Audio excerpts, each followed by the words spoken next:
Gratitude and plenitude. I do ask you for your patience since I am a human being and sometimes we have physical limitations. I do have something in my mouth. So if it sounds like I'm talking with a lisp, I probably am. But you all, as Joanna, as a foreshadowing, she said, have compassion. Gratitude and plenitude. We're going to talk on this subject today. We're going to go through 15 slides, touching on it from a very broad perspective, but hopefully at the same time, it could touch us on a deeper level. I know that this weekend is a special weekend. Most of us remember, whether it's because of TV or more than likely you remember because of the commercialization of Father's Day. That you probably saw a commercial like, oh, Father's Day is coming up in a day, in a week, in a month. But many of us actually don't know, unless you are a historian or history buff, or you just happen to watch the History Channel or BBC or something to that effect, then you might know a little bit about what this weekend, aside from it being Father's Day, there is also something else. It's referred to as Juneteenth. If I can say that through my retainer, Juneteenth. That's what it's called. That's what it was deemed back in the 1900s. Now, most of us remember the Emancipation Proclamation occurred quite a bit before the 1900s with Lincoln. But January 1st, 1863 to be exact, was when the Emancipation was issued. But back in 1863, we didn't have social media where everybody knew right away. We didn't have a system in place that allowed people halfway across the U.S. to be informed that the president had just issued a new proclamation. So there were a ton of slaves in different areas, even in the Maryland, Virginia area, some, but also as far back as actually Texas, which is where this started. In essence, to sum it up, what it was is when these slaves found out that they were now free, they were obviously so grateful, they were so happy that this had happened, that they actually quite immediately began to form, or rather we were informed that they had formed colonies. It is highly likely that they had already underground, we already knew that there was a lot of underground connections going on, groups being formed, unbeknownst to their slave owners or their masters.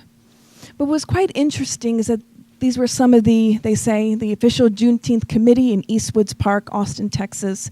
It's taken, as you can see, on June 19th in 1900. When we look at this picture, you might think, just a few days prior, a week prior, these people were not wearing these clothing, at least not in front of the public. They were not. But they were enslaved, devoid of any possibility of being or doing anything. But what's most interesting is their mentality at that time. This mentality of being enslaved, or what perhaps their masters had hoped, that they had been emotionally degraded. Because a lot of slaves historically, when the proclamation, the Emancipation Proclamation was issued, there were a handful that had that syndrome where they just felt like Stockholm Syndrome probably, where they felt like they owed it to their masters to stay. And there were actually some publications by certain slave owners saying that they felt betrayed by their slaves. It was a very messy psychological scene, if you can imagine, at that time. But there were a large group that as soon as they got word, they full steam ahead. So we can see in the minds of these people that they were not enslaved in their mind. Physically they were, but they already were prepared, because there's a difference between physical enslavement and mental enslavement. Why do we mention that? Well, a few reasons why.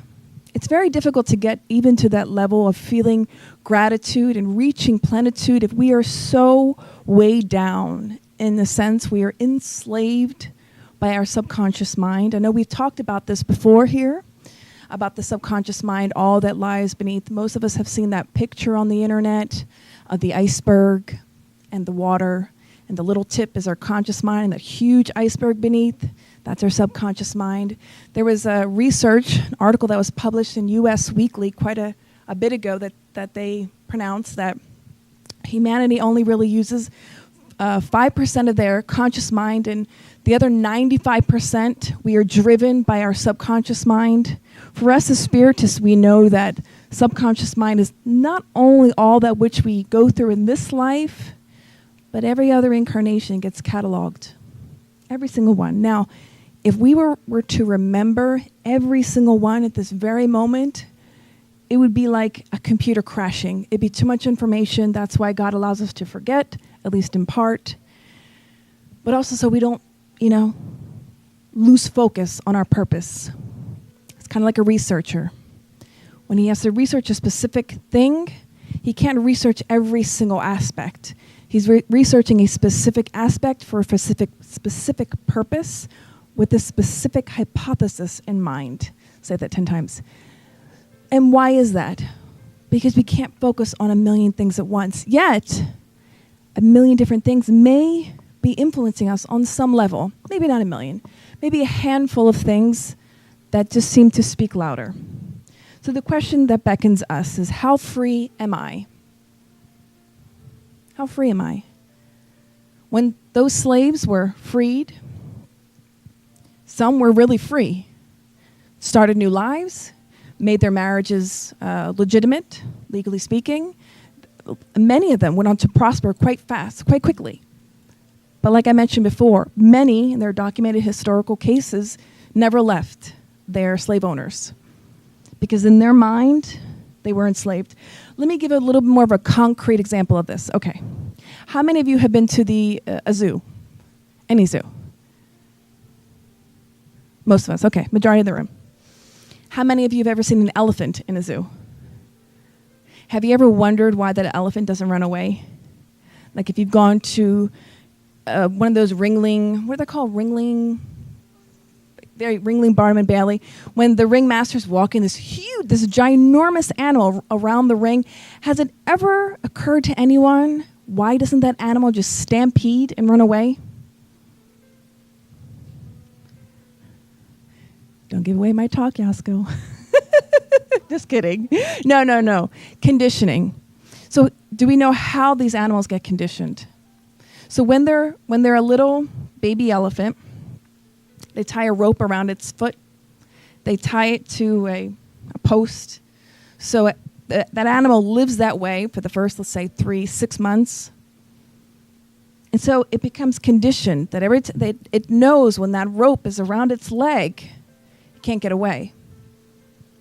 So eventually, the animal's conditioned. They take the rope off the leg. The animal doesn't run away. Anytime that animal, even when it gets to be a full-sized, anytime a circus elephant kind of starts to get a little bit out of line, what do? They put the rope on the leg. They don't tie it to anything. They simply put the rope on the elephant's leg/foot. That's all they have to do. Why? It's conditioning. It's an animal. It's conditioned to believe that, to feel that. But the irony is that we are much like that elephant. We have these ropes around our legs that are not tied to anything, but we believe that we are. And we are. So thus we are.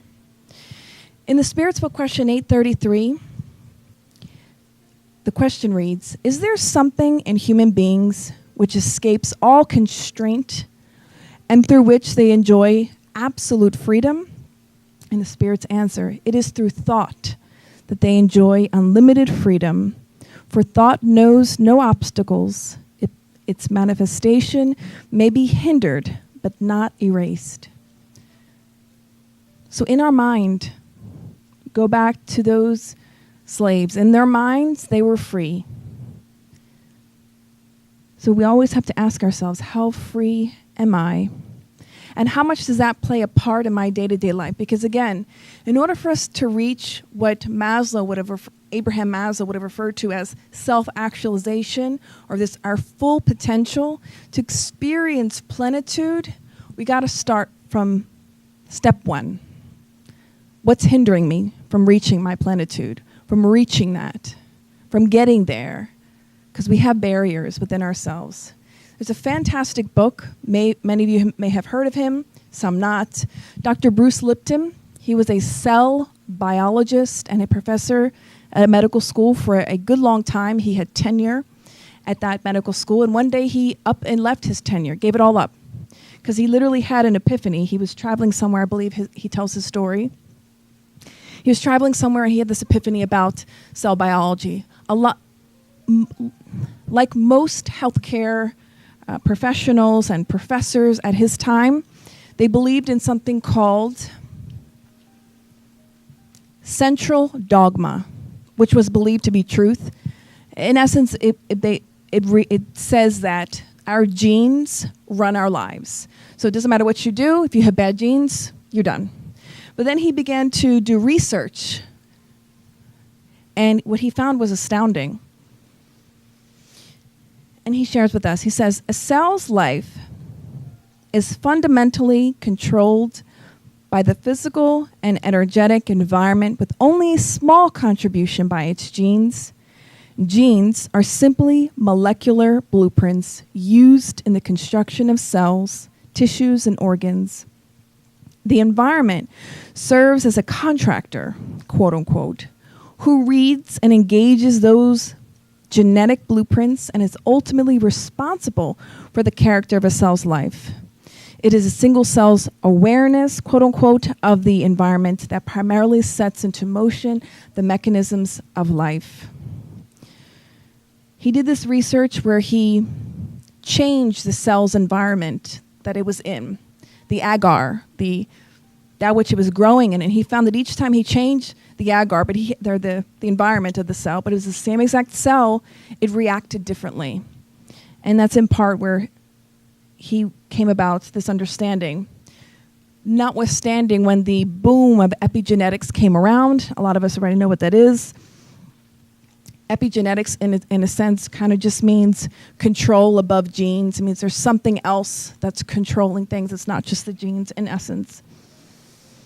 It is the science of how the environmental signals select, modify, and regulate gene activity.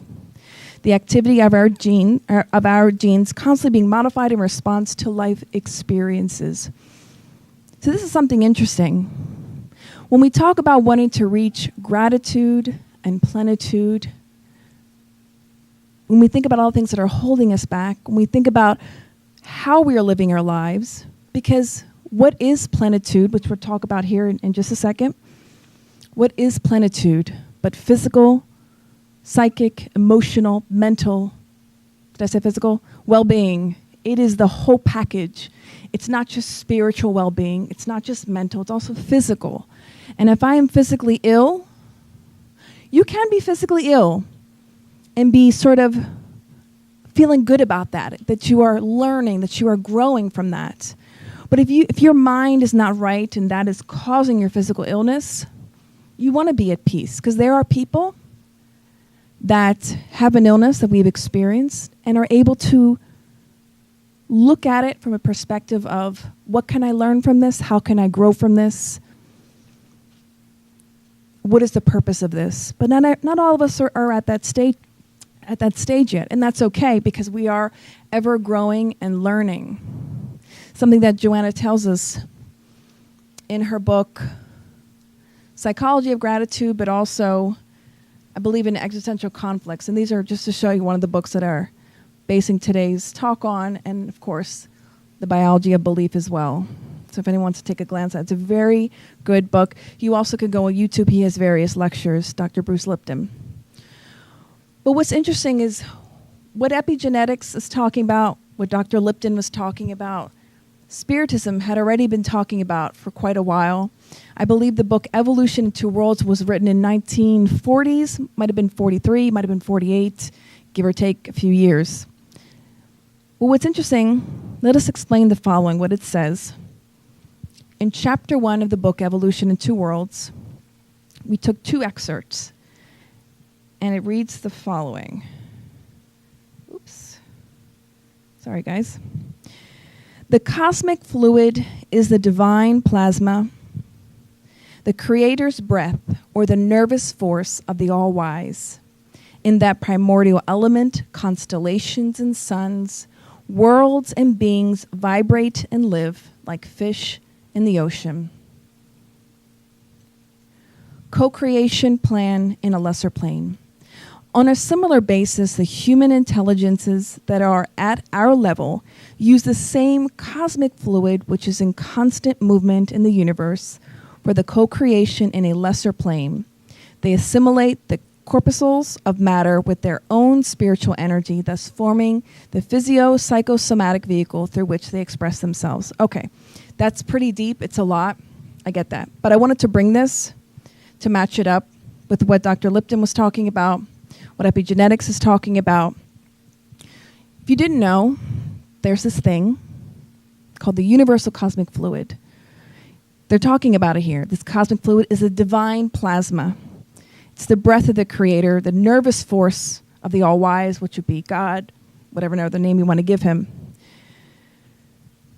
On our level, since we are co-creators, on a similar basis, the human intelligences use the same cosmic fluid.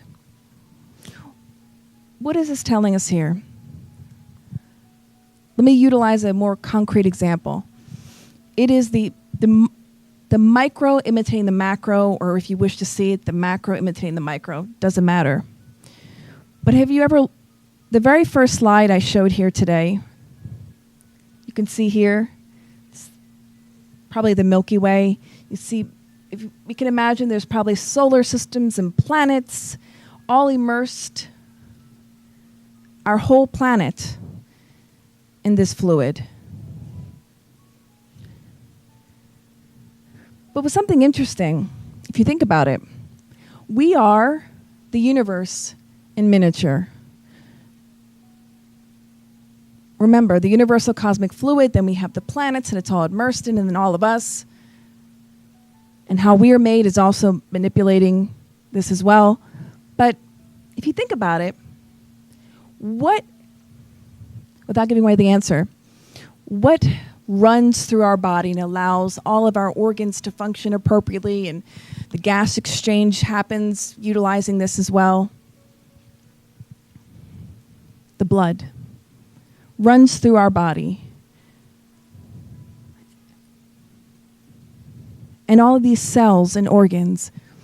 Doesn't it remind you a little bit about the universe? That we have these galaxies within us? If we are learning in the book, Evolution in Two Worlds, we are taught in that book that we learn through repetition, that we have been evolving through this act of repetition, constant redoing things. So it would make sense that everything we're doing is a preparation for something greater. As we are loving our families, as we are taking care of our young, we could say that that is also in preparation for us to one day perhaps be a guardian angel to someone, or to oversee someone's life, the care and keeping of someone else in a spiritual sense.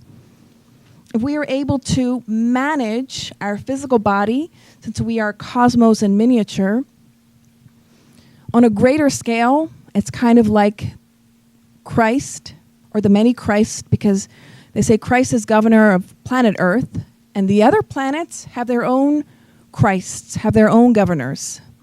But they've already reached the level of perfection. But they too had to go through what we are going through. It's something for us to think about. And if that's just too much to grasp, let's bring it a little bit down, a little more in layman's terms. And Yoko Ono said it best. You may think I am small, but I have a universe inside my head. We are so much more than the elephant with the rope on its foot.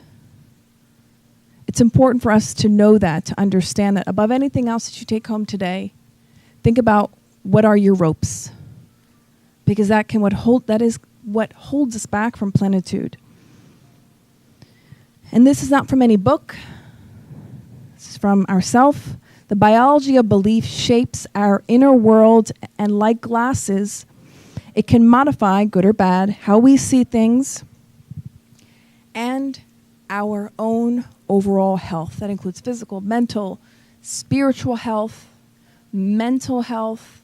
And I don't just mean mental health in the terms of terrestrial, earthly mental health. When you open up a book and you read about mental health, I'm talking about how we are having balanced thoughts, because sometimes our thoughts just go in a million different ways, and sometimes we don't think that we really need to have more mental hygiene. We brush our teeth in the morning, wash our face.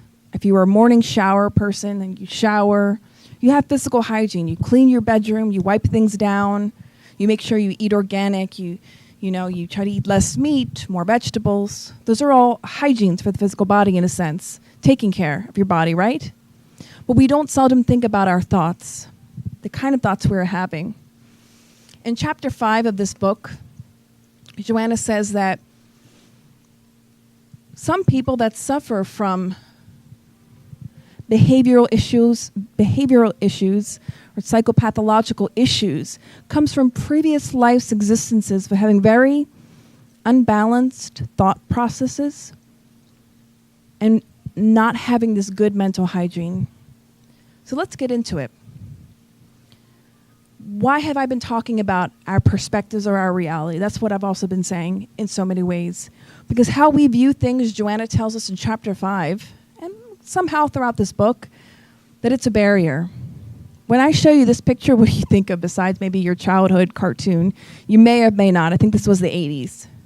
So sorry, I didn't bring something that was older. He-Man. I think everybody knows who He-Man is, right? At least you had a niece or a nephew or a cousin or someone, neighbor who watched this. Yes. I watched this too. So when we look, it's the 80s, yes. When we look at this picture, we think, well, this is the epitome of a man, right? Don't we? Muscles, strength, sword, angry face, lightning around him. We think that this is the archetypal male. This is the male that we have in our mind, that we carry with us. Right. This can be such an impediment to our growth. Joanna says the following.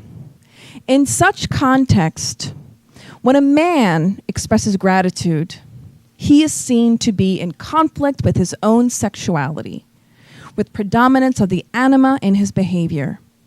Under such an outdated theory, men must be characterized by strength, that is, brutality, vigor of feelings, and an almost absence of superior emotions of gentleness, kindness, abnegation.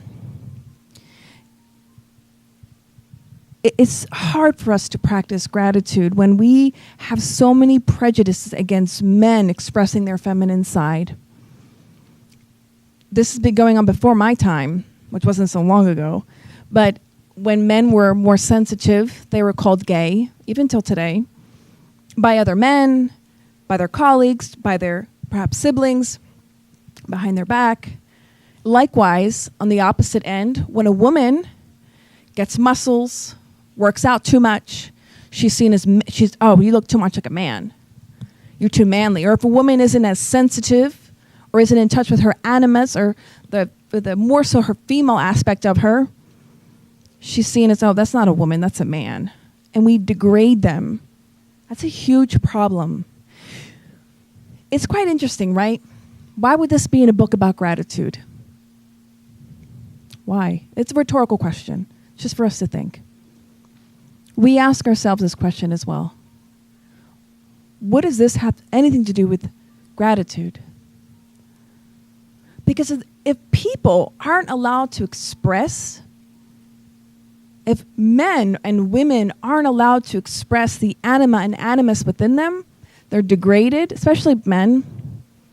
We often give men a bad rap, but today, guys, you have a break. Okay?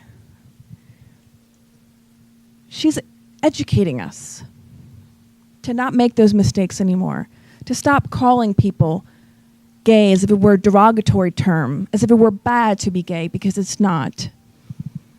But instead, to have balance, the anima and the animus within us. I mean, it's artistic. It means it's the same person. It's the female and the male within us. Because as spiritists, we know that in one life I can be a woman, the next life I can be a man. It differs. What do you see here? Watermelon? 2 eyes and a nose? And what's this around it? Vegetation. It's the plant of the watermelon. So if I say, I don't like this stuff, I just want the watermelon. Like, can we get rid of this? There'd be no watermelon. We need the plant for the watermelon to exist. And in order for the watermelon to exist, in order for the plant to exist, we need the watermelon because of the seeds and so forth and so on. And I'm not an agriculturist. Right. We need every part. And Joanna brings this. She says, to use of a poetic abstraction, flower and fruit, trunk and shadow, each pair consists of an expression of gratitude from the plant to the blessing of life.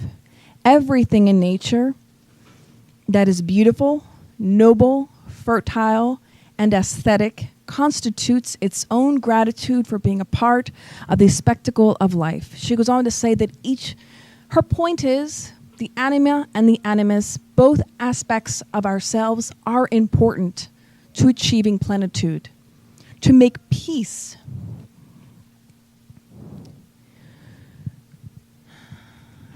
This lack of peace causes a lot of inner turmoil.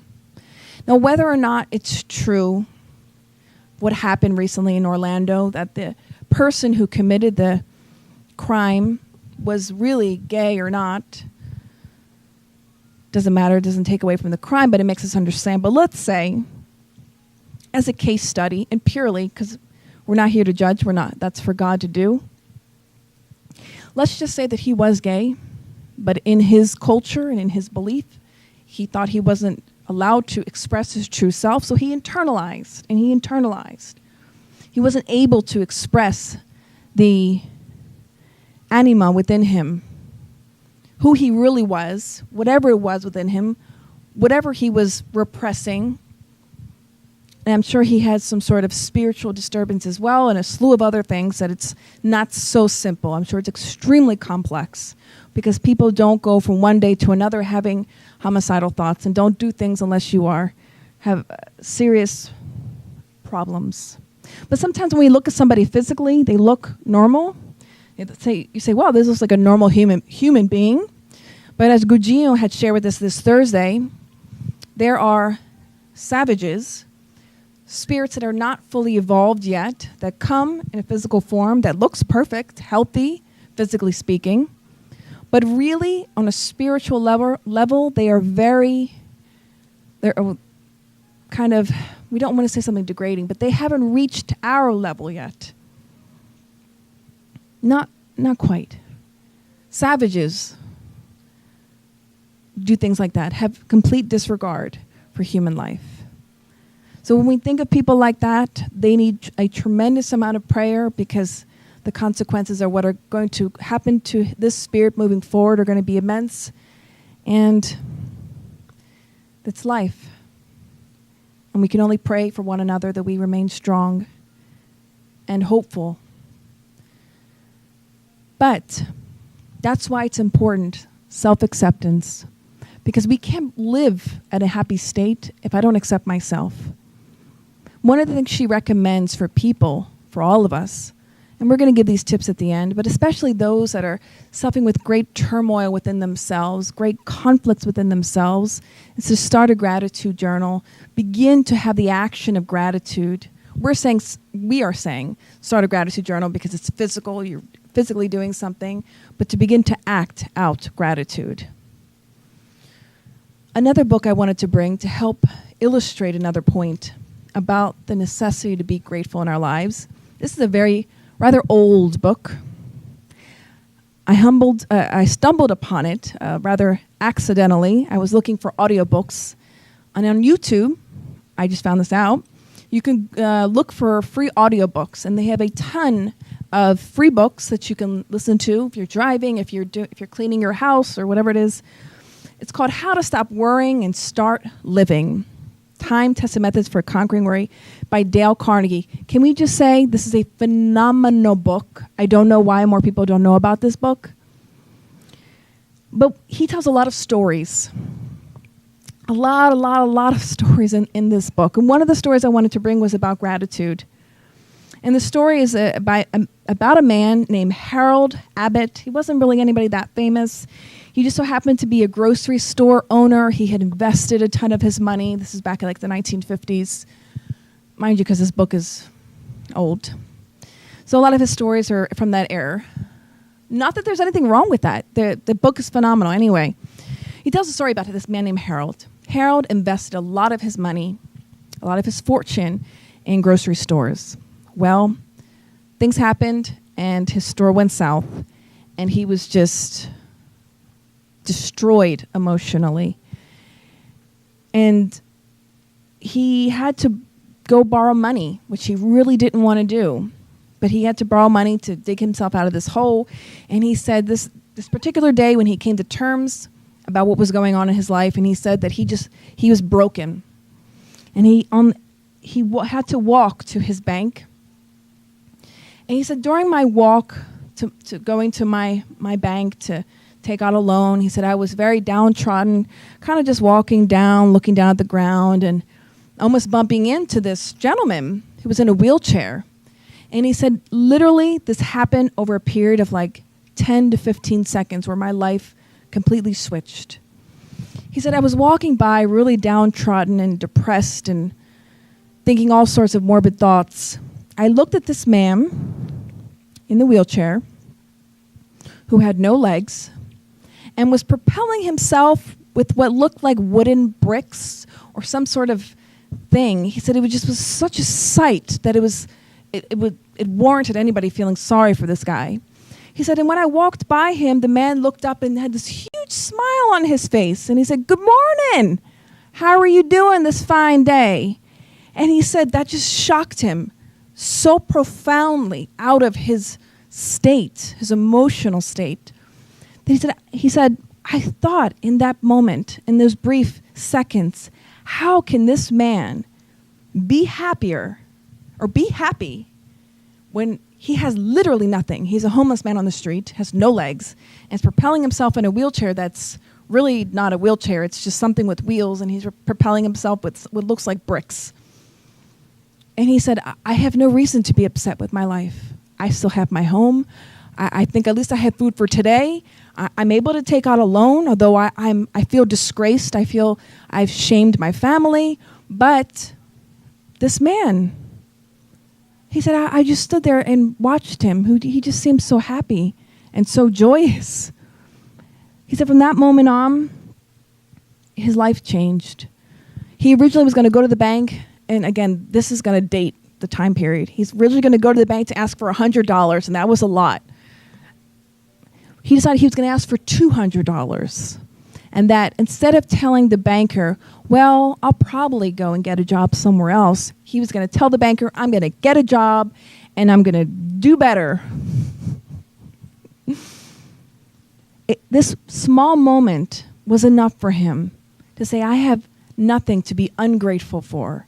It was an experience in my life. It didn't go as planned, but it happened. I'll tell you another story from this book. There's a professor.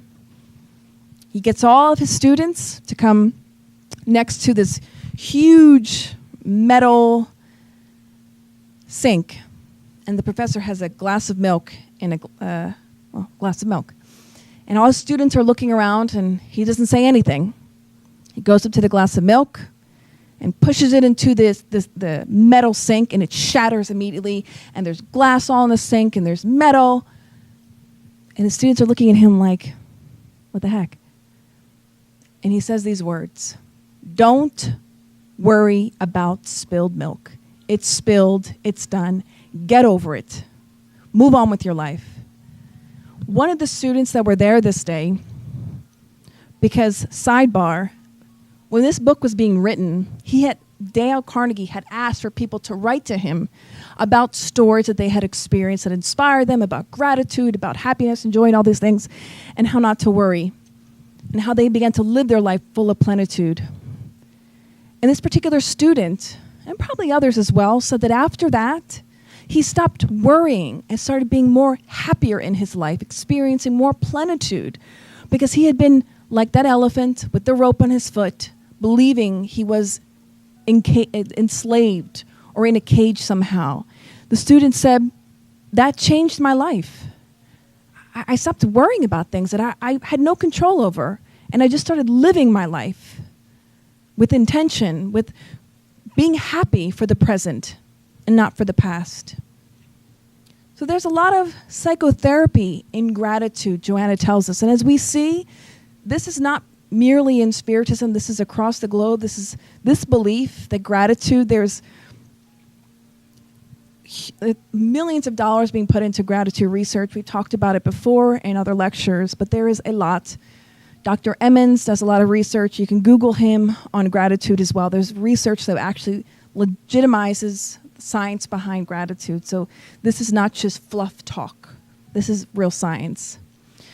Joanna says the following: the exercise of affection and being grateful, which one expresses with gentleness, enhances superior emotivity.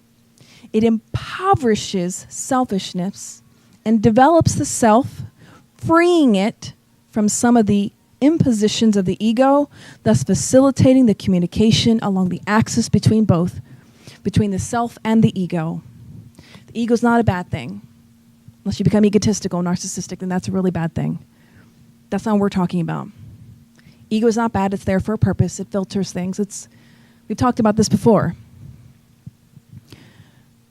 Being okay with who we are, we can get there more readily by exercising gratitude. Enhances superior emotivity, impoverishes selfishness. What is she saying there? She's saying that when I practice gratitude, my superior emotions, love, kindness, peace isn't really emotion, but you can experience peace. That's up for conversation or debate. But everything that makes you feel good in a positive sense enhances. Okay, I'll give you another example. And this example was given by Dr. Lipton in one of his talks. He says, who has ever been in love? You don't have to raise your hand if you're bashful. That's okay.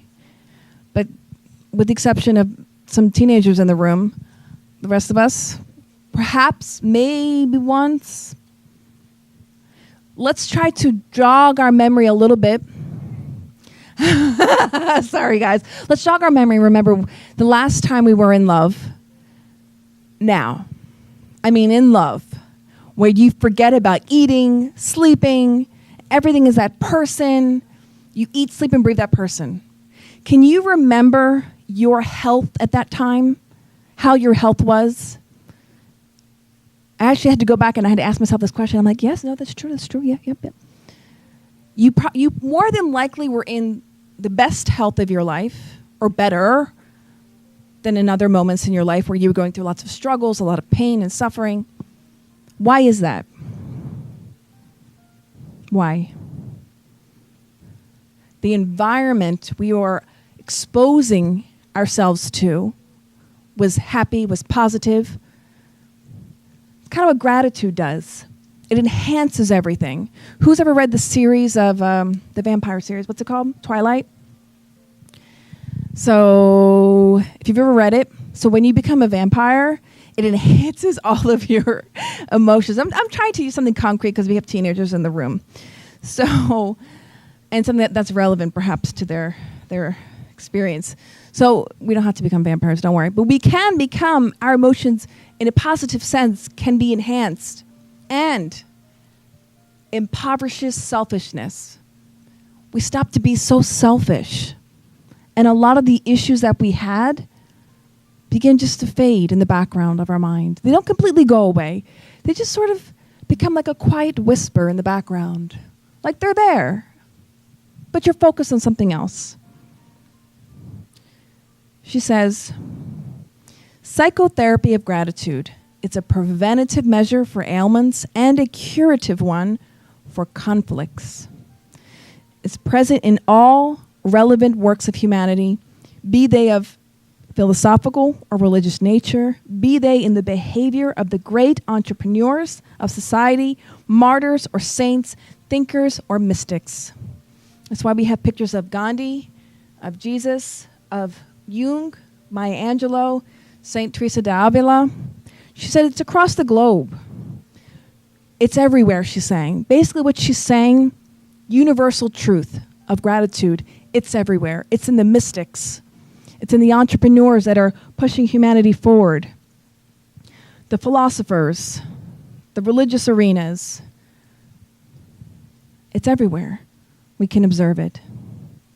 The feeling of gratitude has a psychological nature and immediately triggers a transformation into an emotion and an organic sensation. This is very true. If you can think back to your moments where you were able to feel gratitude, you know that you felt physiologically different. And if you're having trouble jogging your mind in this moment, allow me to tell you a personal anecdote. I believe we've shared this before, and I'll share it again. We were traveling to a different state to give a talk on gratitude, but slightly different. And my husband had done my laundry the night before because I was, busy doing other things.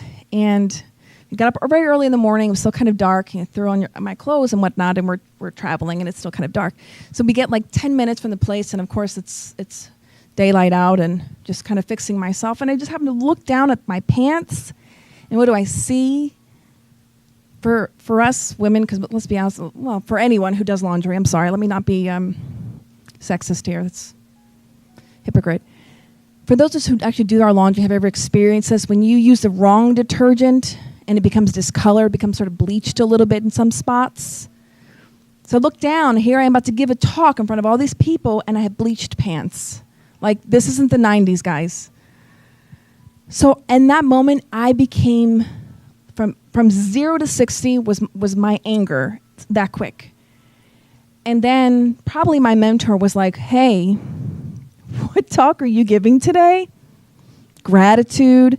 Literally, this went through my mind. How about being a little bit grateful for your husband doing your laundry for you instead of complaining that he ruined your favorite pair of jeans that you can't find anywhere? Actually, it wasn't jeans, but it was a pair of pants that you really can't find anywhere because they're so old.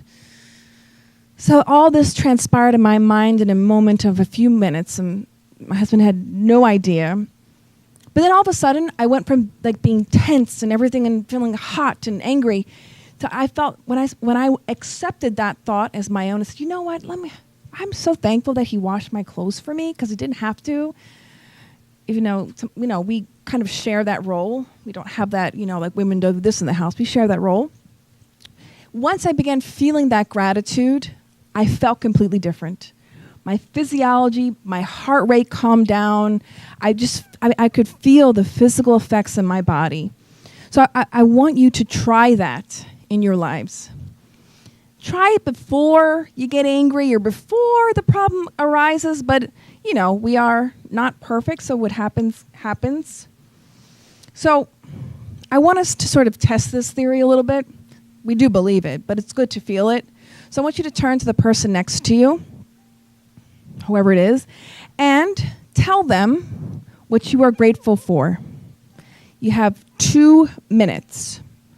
So for those of you on the 1 minute, for those of you on the web, please turn to the person next to you. And if there's no person next to you, talk to yourself and tell yourself, oh, what am I grateful for today? Well, I'm grateful for X and Y and Z. I'm grateful for my life. Okay, let's come back. This is good. You should make this a daily practice in your home with your friends, with your partner, with your dog, with your cats, with your birds, whatever you have around you, with yourself. Seeking plenitude and gratitude. Joanna defines plenitude, because we know what gratitude is. She defines plenitude as the following.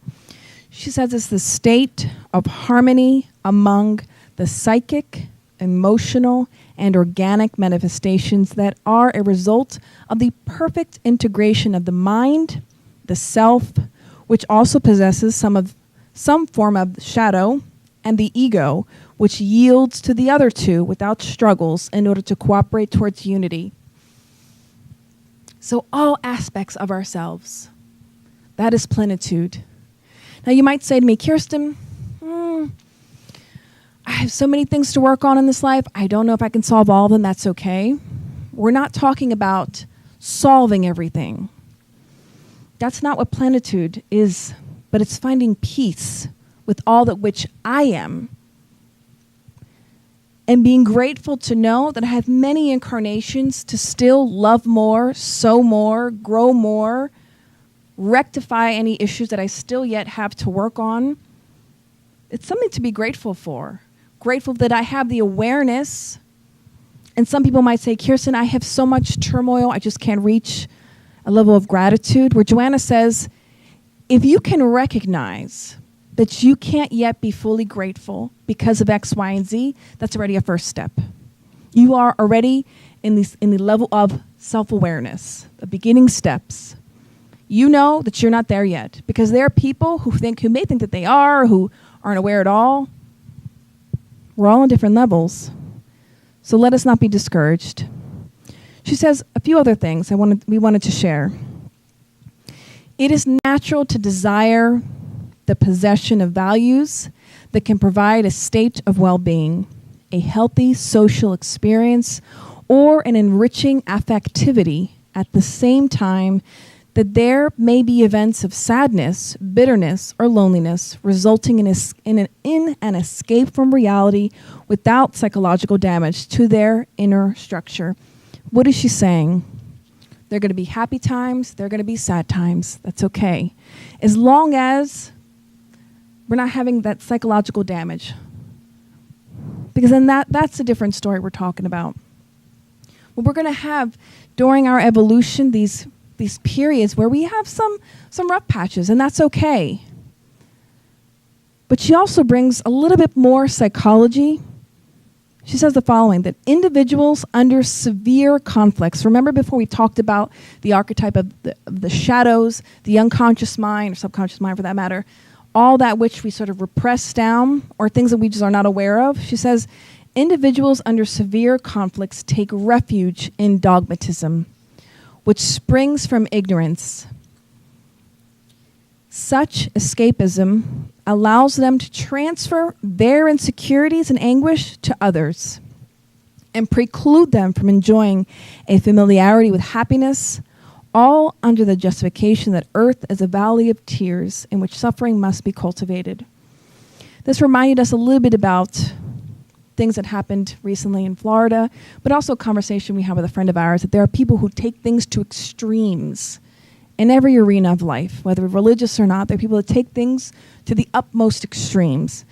And she says here, there are people who take refuge in this dogmatism, who become fanatics from ignorance and because of severe conflicts. She talks about something in the book, Existential Conflicts, Chapter 1. It's called Psychological Escapes.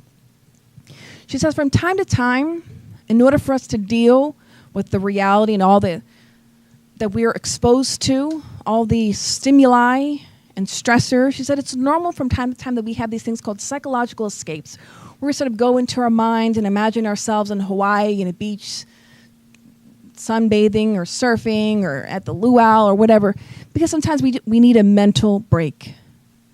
Sometimes every day we really need to just take it back a little bit, meditate, refresh our mind. That's important. That's okay. She brings us knowledge. This isn't here for us to judge anyone or to say, oh, that person's dogmatic and extreme or is taking everything. That's not for us to judge. That's not the purpose of any of this literature at all. I don't believe that's the purpose of research either. It's just for us to become more enlightened, for us to understand, like Hanita had read in Happy Life, is for us to be more compassionate with others who know less than we do and who are still living 100% in the shadows.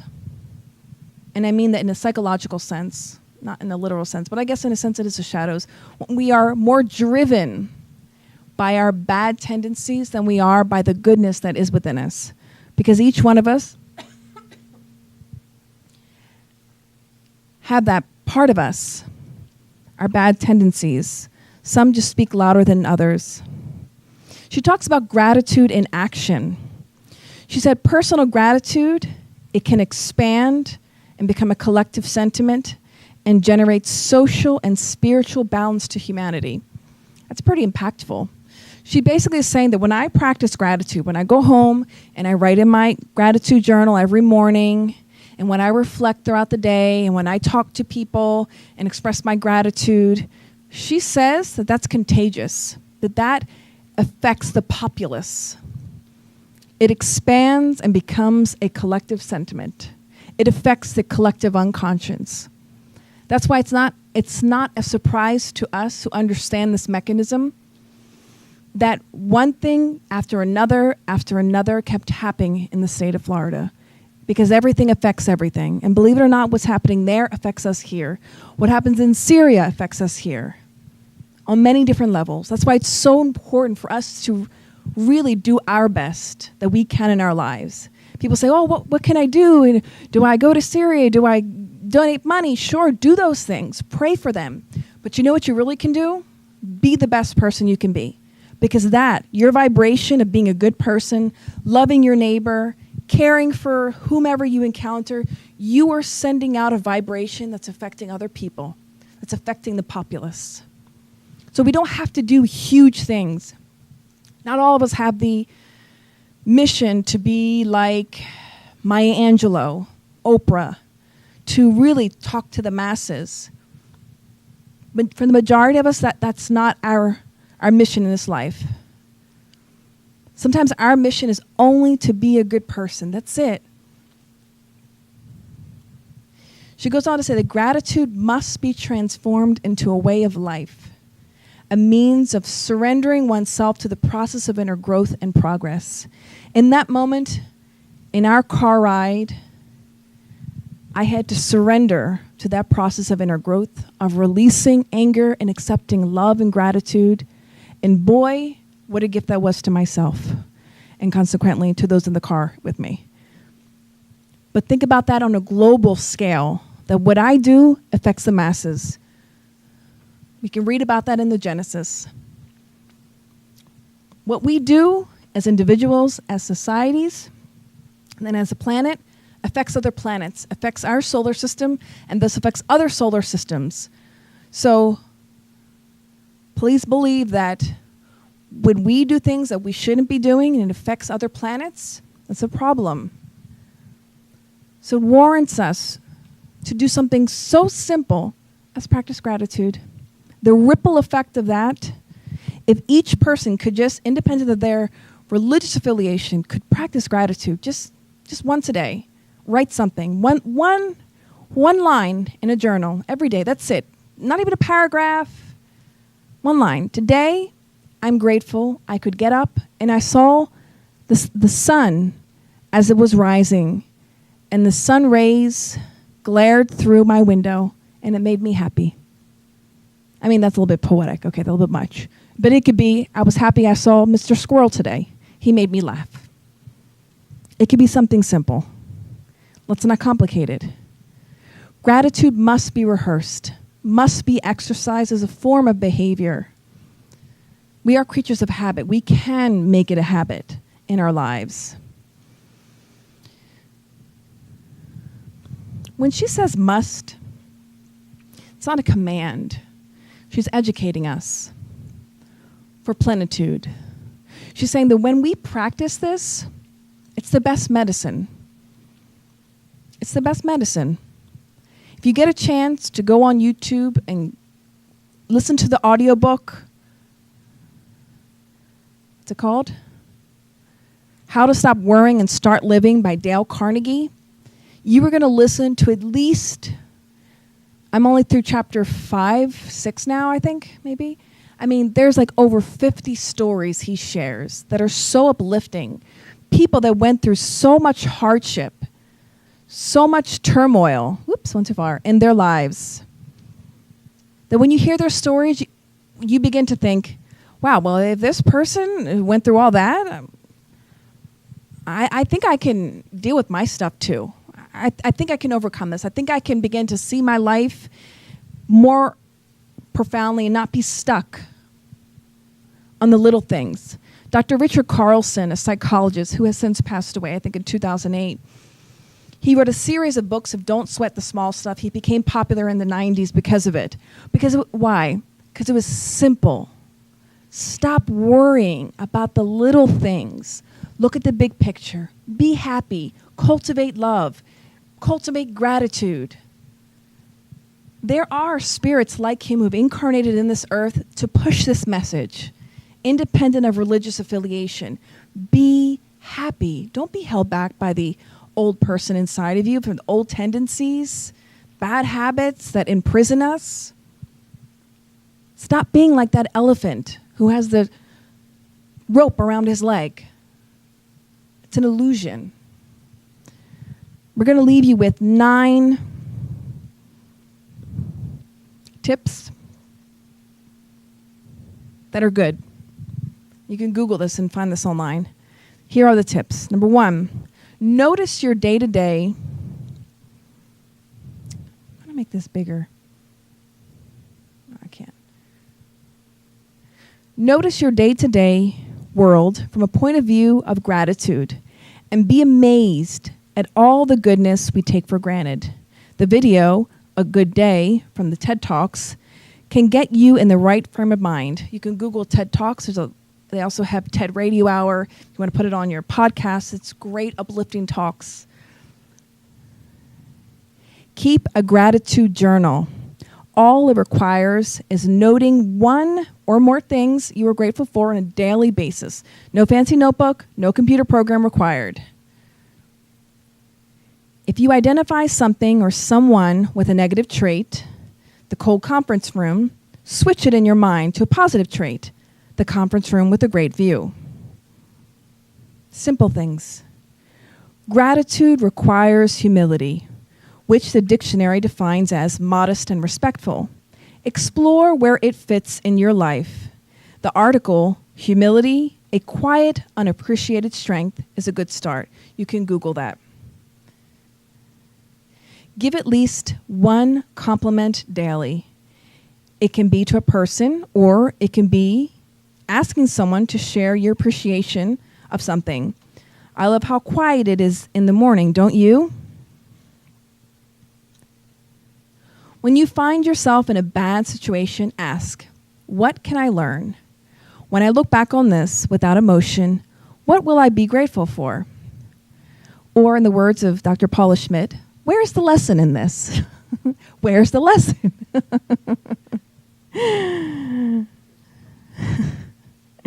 Vow to not complain. Vow to not complain, criticize, or gossip for 10 days. If you slip, rally your willpower and keep going. Notice the amount of energy you were spending on negative thoughts and actions. I'm going to stop here and make a quick comment. Once you begin to realize, you become more self-aware, it's amazing how much stuff you begin to realize about yourself, how liberating that is because you're aware of it, so you know that you need to work on it. It's amazing. Sound genuinely happy to hear from the people who call you on the phone. Whether the caller responds with surprise or delight, he'll know you value speaking with him. And lastly, become involved in a cause that is important to you. Donate money or time or talent. By joining in, you'll gain greater appreciation for the organization, and it will appreciate you more too. And last but not least, from the words of Ralph Waldo Emerson, nothing can bring you peace but yourself. Or in other words, you cannot find plenitude on the outside of you, but only within. If we had the mirrors, which I don't know what happened to them, we would say it is this looking within ourselves. Ralph Waldo Emerson, nothing can bring you peace but yourself. So on that note, I hope we take home some very basic, easy things we can begin to practice to reach plenitude. Because absolute plenitude isn't achieved in one day, overnight. It's over a series of experiences and working on ourselves. So with that, I end my talk. Thank you all for listening. I can open up for comments or questions or criticism, whichever you like. Constructive, hopefully, but if not, that's okay too. I heard something, I listened to a book, it was by, an author I don't remember now. It was about how not, was that the book? Did I just show it? Hold on, I'm getting, was it this book? I don't even remember. And I think it was his book. And Mr. Carnegie talked about how we always are afraid of criticism. But he said that the owner of the Colgate-Palmolive company, when he I think it's called Colgate-Palmolive or Palmolive Colgate Company, the now owner, well, the book is old, so maybe the owner's no longer alive. But the point of the story is the following. The owner of the company, he started out with the company being a salesman. And again, this is dating the book. This is when he used to go door to door selling soap, okay? And he said that he was very ambitious and he wanted to really get sales. But one thing that he did, which was very unique, is that every time he didn't make a sale, at the end of the day, he'd go back to that person's house and say, hey, I'm not here to sell you more soap. Don't be scared. I want to hear from you why you didn't buy soap from me. I want to know. And he would tell him, no, it's okay. Give me criticism. I want to know. And he said, I did that so often that I got really good feedback from people. And I learned that how people felt, how I was coming off. And so this particular man who rose to become this millionaire said that I learned that criticism is your best friend, because your friends sometimes might be scared, might be timid, but hearing criticism, he said, I learned it made me better because I worked on those things. I wasn't offended. I didn't take it personal. I took it as a tool in ways I could grow, of course. He used it so he could grow his company or grow in the ways in which with his job, and I'm sure that affected, you don't just change in one area without it affecting everything else in his life, in your life. So wanted to say that. So feel free to share questions, comments, anything. If not, we will pass to our moment of passes. Sorry, guys, I kind of flew through that real quick. Anything? Hold on, Yaska.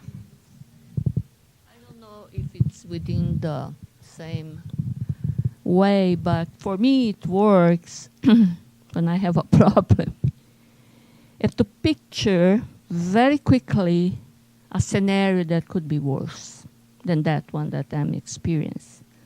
And right there, my gratitude phase. But I have to go through this phase first. Like if my financial problem, that is the cause of my worries, I could think I am with the financial problem, plus I'm sick.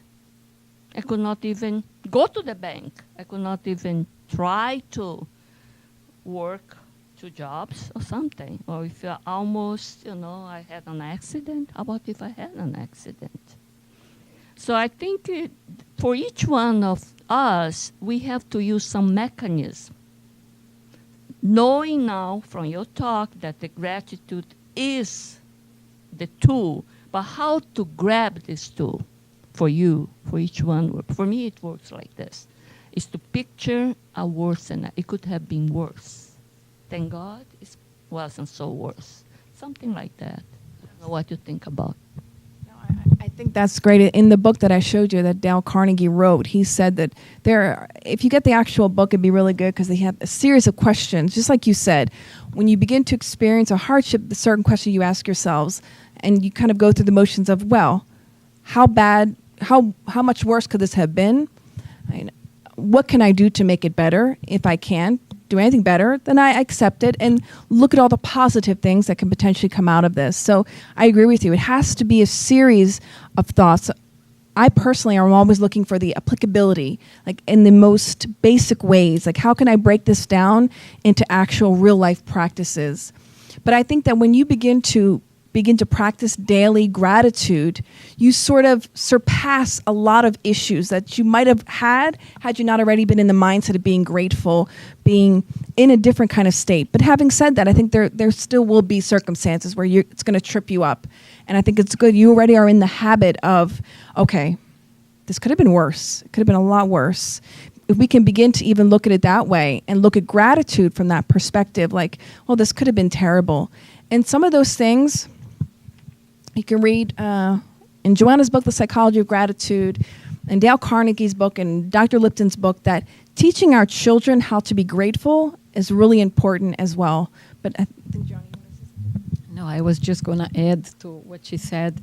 Also, when you have a difficult situation, so let's suppose I don't have bread. Well, but my neighbor gives me cake every day.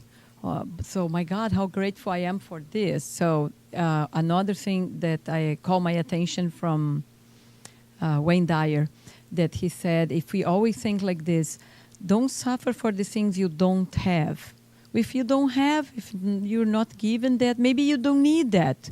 So just be happy with what you have. That's also a way, I think, part of the mechanism, as she said, and think, it is, because if you have to change the perception of life sometimes to be happy. I'll try to dig out in my archives what Dr. Kaufman talks about, but years ago I was present in a workshop when he was teaching his method, and I was amazed. The man who was my partner, it's just a little dialogue he teaches between two people. That's what I have to find in my archives. But I was amazed. This man, his fiancée had just died. I mean, like the day before. And through this questioning method back and forth, until you got to the root of your suffering, you saw that you chose your reaction. I have never seen such a powerful transformation within 20 minutes of dialogue in this man. So when you get the proper, like you're saying, framework. One time I taught something in my old job, and I changed the word problem to an invitation to change. As soon as we get new words for this word, problem, all of a sudden the mind free associates to stress. And if you can switch it, like, where's the lesson? And then recently I talked to my osteopathic doctor. He's almost as old as I am. So we have a lot of ups and downs now that we've gone through. He had 2 severe motorcycle accidents. An osteopathic doctor, that's interesting already. So he had to repair his body twice from destruction. And he said to me, the second time, I got so many gifts.